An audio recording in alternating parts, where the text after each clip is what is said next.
आइए फ्रेंड्स, अब हम लोग 11.1 का क्वेश्चन नंबर 6 स्टार्ट लेते हैं। क्वेश्चन नंबर 6 है कि a wire is in the shape of rectangle. देखिए वायर है, तार है, उसको रेक्टेंगल के शेप में बनाया गया। ठीक है, तो रेक्टेंगल के शेप में यानी रेक्टेंगल का आप एक इमेज बना लीजिए और ये मान के चलिए कि ये तार से बना हुआ है। ठीक है, वायर से बना हुआ है। नेमिंग कर दीजिए ABCD। एक वायर है जो कि रेक्टेंगल के शेप का बना हुआ है। ठीक है, इट्स लेंथ इज 40 सेंटीमीटर। इसका लेंथ क्या है? 40 सेंटीमीटर। लिख लीजिए, लेंथ 40 सेंटीमीटर हो गया।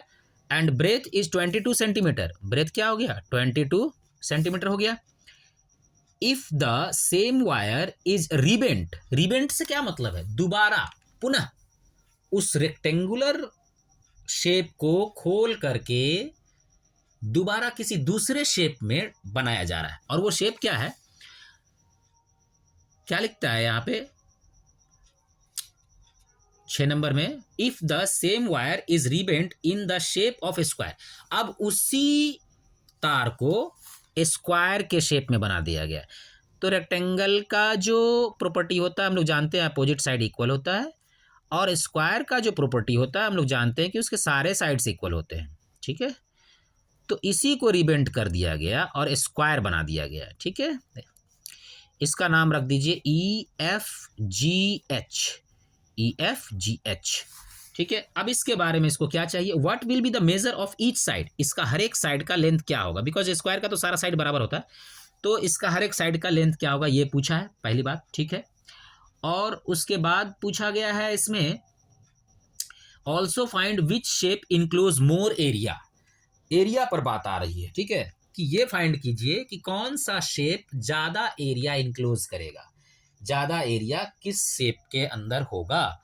ठीक है, तो ज्यादा एरिया किस शेप के अंदर होगा, इस चीज को फाइंड करने के लिए हमको दोनों का एरिया फाइंड करना होगा।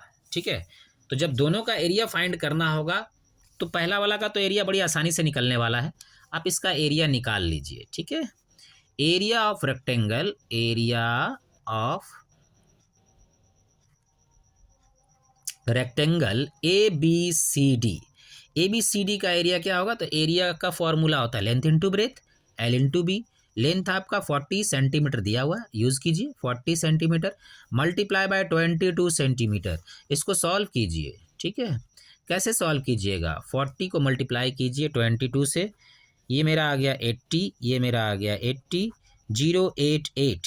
ठीक है, 088, तो ये मेरा क्या हो गया? 88 माने 880 centimetre square.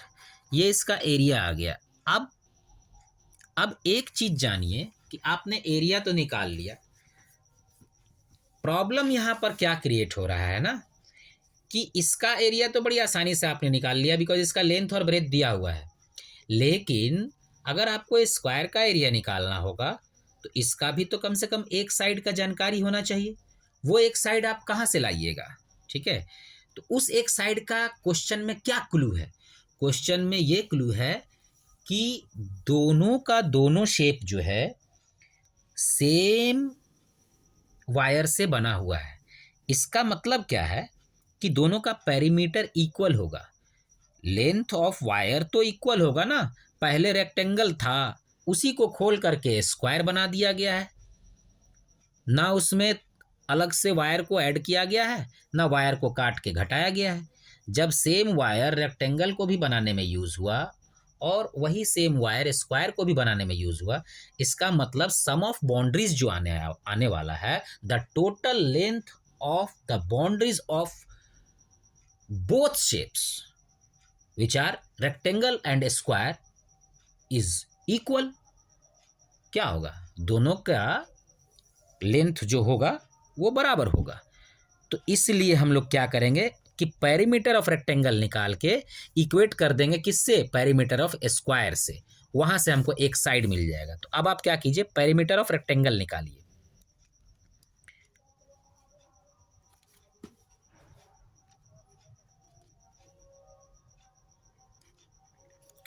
Perimeter of rectangle is equal to क्या होता है 2 इंटू एल प्लस बी। हम लोगों को एल और बी दोनों सामने रखा हुआ है, आसानी से निकाल सकते हैं। Is equal to 2 into L के जगह पे 40 सेंटीमीटर और प्लस बी के जगह में 22 सेंटीमीटर। तो ये क्या आने वाला है 62 सेंटीमीटर मल्टीप्लाई बाय 2, 2 2 जा 4, 6 2 जा 12 सेंटीमीटर। ठीक है, इस तरह से पेरीमीटर आ गया हमको रेक्टेंगुलर शेप का। तो ये जो पेरीमीटर आया रेक्टेंगुलर शेप का, इससे आप ये समझिए कि ये उस वायर का लेंथ आ गया। किस वायर का length? Which is use to make the rectangle, जिसको कि रेक्टेंगल को बनाने में यूज किया गया है। उस तार का लेंथ आ गया, ये पेरीमीटर मीन्स उस तार का लेंथ आ गया। तो जब उस तार का लेंथ आ गया, इसका मतलब this is also equal to the length of the wire which is use to make the square shape. ये स्क्वायर शेप को बनाने के लिए भी जो यूज हुआ तार उसके बराबर आएगा, बिकॉज दोनों अलग अलग तार तो था नहीं, सेम तार यूज हुआ है ना। तो अब हम लोग क्या करेंगे, अब इस पेरीमीटर को इक्वेट कर देंगे पेरीमीटर ऑफ स्क्वायर से। Now perimeter of square,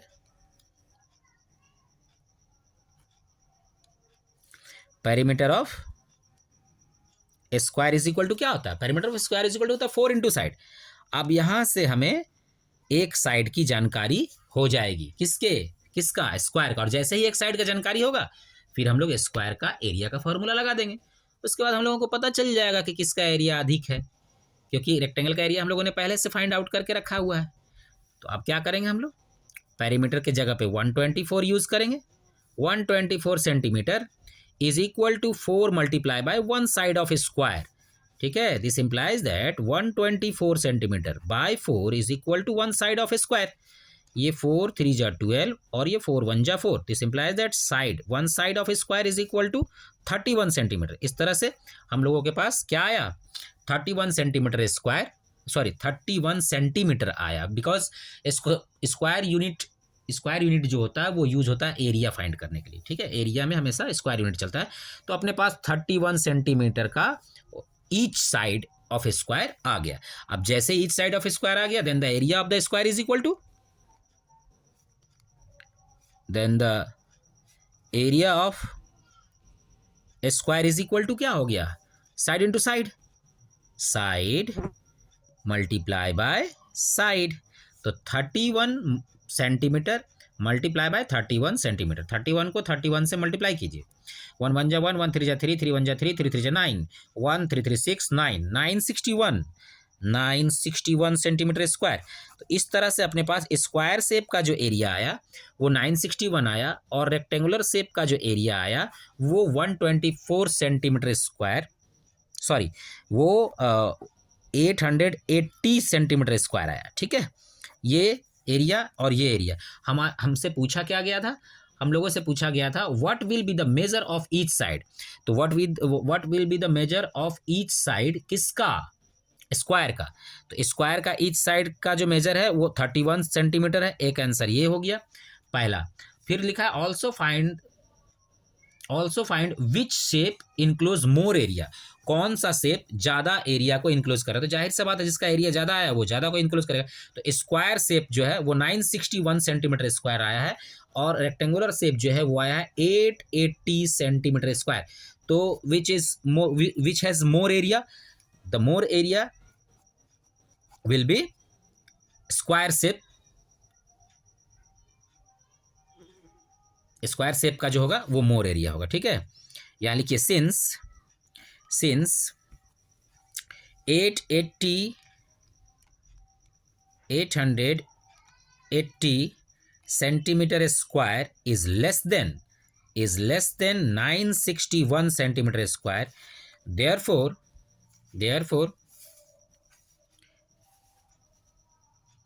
a square shape encloses more area. A square shape encloses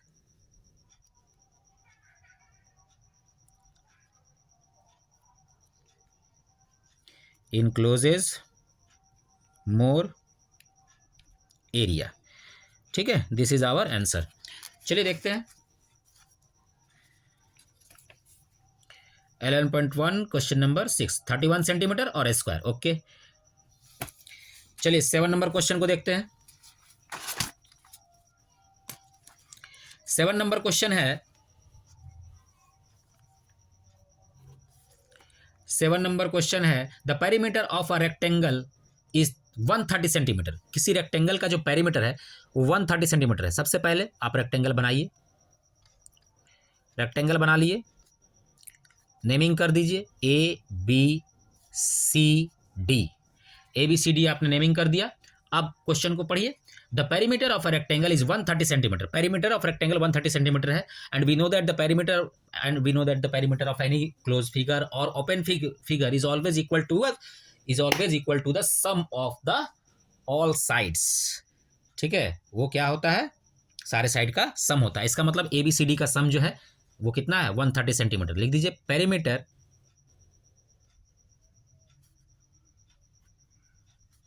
is equal to कितना दिया है, 130 सेंटीमीटर। किसका, इस रेक्टेंगल शेप का। If the breadth of the rectangle is 30 centimetre, breadth लिख दीजिए जो दिया हुआ है, breadth is equal to 30 centimetre. ठीक है, फाइंड द लेंथ, लेंथ चाहिए, length is equal to what. Also find the area of rectangle, area is equal to what. Question बड़ा आसान है, पेरीमीटर गिवन है, आपको एरिया फाइंड करना है, लेंथ फाइंड करना है। ठीक है, फिर वही बात कि कहाँ से स्टार्ट लें, वहीं से स्टार्ट लीजिए। पेरीमीटर दिया वही क्लू है आपका, पेरीमीटर का फॉर्मूला यूज कीजिए। ठीक है, लिखिए perimeter, perimeter is equal to क्या होता है, रेक्टेंगल का पेरीमीटर इज इक्वल टू होता है 2 into L plus B, 2 into L plus B. Perimeter जो है उसको पेरीमीटर की जगह पुट कर दीजिए, 130 centimetre is equal to 2 into breadth यहाँ दिया हुआ 30 सेंटीमीटर, लेंथ गायब है। ठीक है, तो लेंथ को एल लिख दीजिए और ब्रेथ की जगह पे 30 सेंटीमीटर लिख दीजिए, ब्रेथ की जगह पे 30 सेंटीमीटर लिख दिए। ठीक है, अब इसको सॉल्व कीजिए। अब डायरेक्ट इस 2 को इस पूरे के साथ मल्टीप्लाई में, इस पूरे टर्म के साथ मल्टीप्लाई में आप इधर डिवाइड में भेज दीजिए। 130 centimetre by 2 is equal to L plus 30 centimetre. ये 2 से इसको काटिए, 2 6 जा 12, 1 कैरी हुआ, 2 5 जा 10, 65 centimetre. This implies that 65 centimetre. इस 30 सेंटीमीटर को आप इधर प्लस में, इधर आ गया माइनस में हो जाएगा। ठीक है, 30 centimetre is equal to L. This implies that 5 में से 0 माइनस हुआ, ये 5 बच गया, और 6 में से 3 माइनस हुआ, 3 बच गया, 35 centimetre. Length is equal to 35 centimetre. This implies that length क्या हो गया, 35 सेंटीमीटर का लेंथ हो गया। एक आंसर ये हो गया अपना। उसके बाद इसी में और कुछ पूछा है तो देख लीजिए। Also find the area of rectangle, area चाहिए, तो लेंथ और ब्रेथ जब दोनों फाइंड हो गया तो एरिया फाइंड करने में क्या समय लगेगा, तुरंत निकालिए, लेंथ इंटू ब्रेथ करके। Area is equal to L into B. Length के जगह पे आप यूज कीजिए किसको, 35 सेंटीमीटर, लेंथ के जगह में 35 सेंटीमीटर यूज़ कीजिए और ब्रेथ के जगह में 30 सेंटीमीटर यूज़ कीजिए। मल्टीप्लाई कीजिए, 30 मल्टीप्लाई बाय 35, 30 पे 150, 30 90। ठीक है, ये 0 5 9 1 10। ठीक है, ये कितना आ गया, 1050 is equal to 1050 centimetre square. This is our answer. ये एरिया ऑफ रेक्टेंगल हो गया। ठीक है, इसके अलावा और कुछ पूछा था क्या, लेंथ पूछा था, तो लेंथ हमने 35 सेंटीमीटर निकाला था, 2 आंसर हो गया। एक आंसर ये हो गया, एक आंसर ये हो गया। चलिए आंसर मिलाते हैं। बिल्कुल सही है, 35 है और 1050 है। ओके, आइए इसके लास्ट क्वेश्चन में, इस एक्सरसाइज का लास्ट क्वेश्चन, 8 नंबर क्वेश्चन। ठीक है, 8 नंबर क्वेश्चन में क्या दिया है, लिखता है a door of length 2 metre and breadth 1 metre. देखिए यहाँ एक फिगर दिया हुआ है, जरा गौर से देखिए, ये एक दीवार है। ठीक है, हम लोग भी उस दीवार को यहाँ बना लेते हैं। ये एक दीवार है, हम लोगों ने उस दीवार को बनाया, बड़ा छोटा सा दीवार बनाइए। ठीक है, ये हम लोगों ने दीवार बना डाला। ठीक है, इस दीवार में एक दरवाज़ा लगा हुआ है, एक दरवाज़ा हम लोग भी लगा दिए इस दीवार में।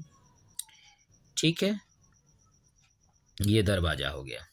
अब क्या बताया जा रहा है इस दीवार के बारे में, लिखता है a door of length 2 metre and breadth 1 metre. इस डोर का यानी इस दरवाज़ा का जो लेंथ है वो 2 मीटर का है, 2 मीटर, और इस दरवाजे की जो चौड़ाई है यानी ब्रेथ है ये 1 मीटर का है, ठीक है। इज फिटेड इन वॉल, इस दीवार में फिट किया गया है, ठीक है, कर दिए फिट, हम लोग भी दरवाजे को दीवार में फिट कर दिए। अब क्या चाहिए? The length of the wall is 4.5 metre, ठीक है। इस पूरे वॉल का जो लेंथ है, इस पूरे वॉल का जो लेंथ है ये 4.5 मीटर का है, ठीक है, हम लोग भी 4.5 मीटर लिख दिए। एंड द ब्रेथ 3.6 मीटर, और ब्रेथ जो है वो कितना का है? 3.6 मीटर का है, ठीक है। इसके बाद लिखता है find the cost of white washing the wall. अगर पूरे दीवार को वाइट वॉश करना है यानी पुतवाना है, चूना करवाना है, तो उसका क्या कॉस्ट आएगा, ठीक है, कब, किस कंडीशन में? कंडीशन क्या दिया है? Find the cost of white washing the wall if the rate of white washing the wall is 20 rupees per metre square. उसका कॉस्ट क्या दिया है? 20 रुपीज पर मीटर स्क्वायर, ठीक है।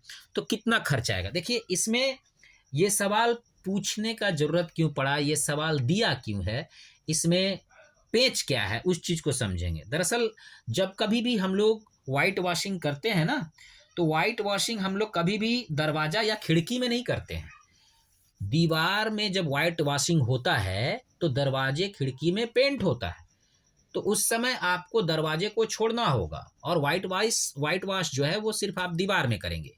तो इसके लिए आपको पहले तो दीवार का एरिया निकालना होगा, और उस एरिया में से आपको दरवाजे के एरिया को फाइंड करके माइनस करना होगा, तब जा करके आपको पता चलेगा कि आपको कितने एरिया में वाइट वॉशिंग करना। अगर आप सिर्फ दीवार का एरिया निकाल दीजिएगा तो उसमें दरवाजा इंक्लूड है, इसका मतलब आप पुताई जो कर रहे हैं वो दरवाजे में भी आप पुताई मार रहे हैं, जो कि होता नहीं है। दरवाजे में पेंट होता है, वाइट वॉश नहीं, चूना नहीं होता, ठीक है।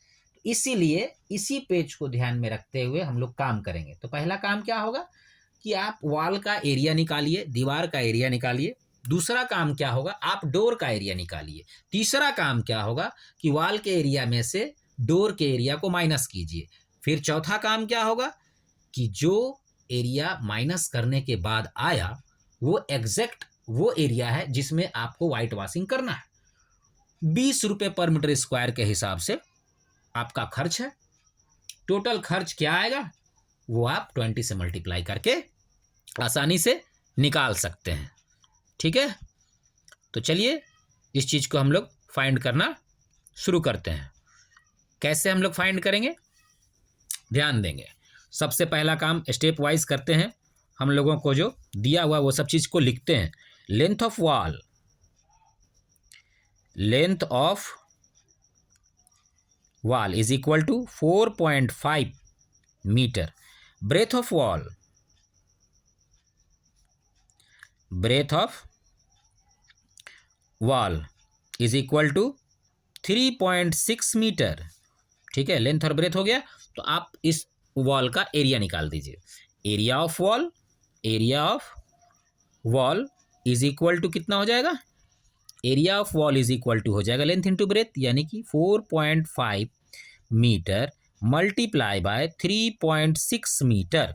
अब इसको सॉल्व कीजिए। कई लोगों को पॉइंट वाला मल्टीप्लाई करने में प्रॉब्लम होता है, ध्यान देंगे कैसे करते हैं, बड़ा आसान है।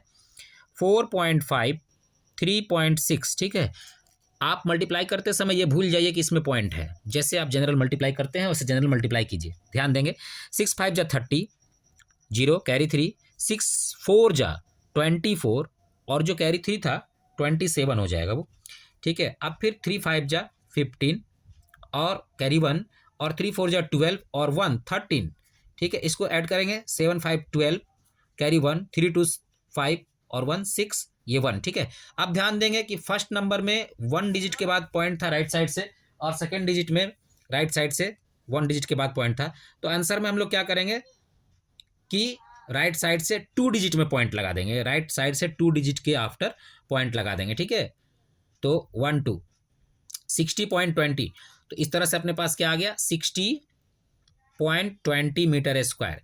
ये एरिया आ गया किसका? वॉल का, ठीक है।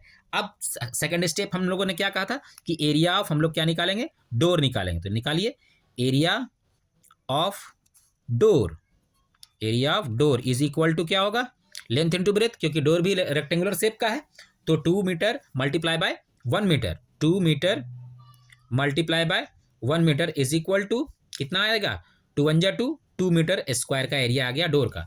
थर्ड स्टेप में मैं क्या बताया था, थर्ड स्टेप में मैं ये बताया था कि एरिया ऑफ वॉल में से एरिया ऑफ डोर को माइनस करेंगे, ठीक है। नाउ